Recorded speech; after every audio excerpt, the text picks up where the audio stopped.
जय श्री राधे। रामधारी गुप्ता, खंड 1, प्रतिलेखन संख्या 2, गति 120 शब्द प्रति मिनट। प्रारंभ करें। सभापति महोदय, प्रतिदिन छोटी मोटी झड़पें होती रहती हैं। हमारी फौजें बड़े उत्साह से उनके मुकाबले में खड़ी हैं। उनके हौसले बहुत ऊंचे हैं, लेकिन हमारी सरकार का भी यह कर्तव्य है कि उनके हौसले को कभी गिरने न दे। उन्हें हर तरह की सुविधा प्रदान की जाए जिससे उनका आत्मविश्वास बढ़े।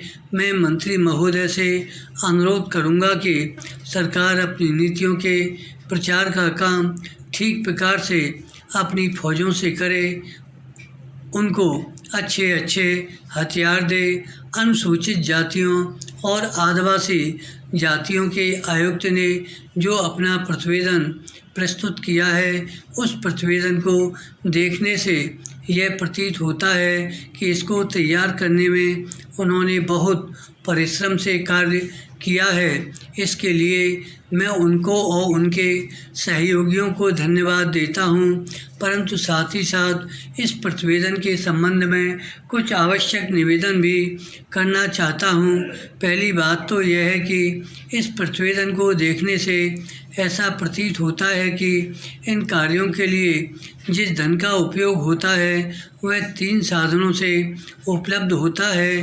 केंद्र सरकार द्वारा, राज्य सरकारों द्वारा और कुछ गैर सरकारी संस्थाओं द्वारा। प्रतिवेदन के अनुसार जितना धन इन कार्यों पर व्यय करने के लिए दिया जाता है, उतना धन पूरी तरह से व्यय नहीं हो पाता। मैं यह नहीं कह सकता कि आवश्यकता से अधिक धन दिया जाता है या कार्यकर्ताओं को वह धन प्राप्त ही नहीं होता, जिसके कारण से वह बिना खर्च हुए बच जाता है।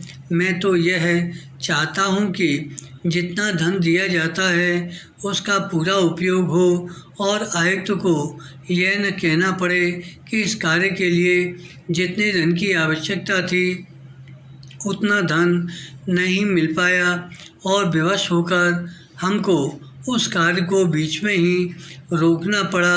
विराम। जहाँ तक राज्य सरकारों का संबंध है, बहुत सी राज्य सरकारें अभी तक इस कार्य में असावधानी से काम ले रही हैं और इस कार्य को उपेक्षा की दृष्टि से देखती हैं। आयुक्त ने इस बात की शिकायत की है कि बहुत सी राज्य सरकारों ने अनेक पत्र भेजने के बाद भी अभी तक अपनी रिपोर्ट नहीं भेजी है। मैं चाहता हूं कि सरकार इस तरफ निष्ठापूर्वक ध्यान दे।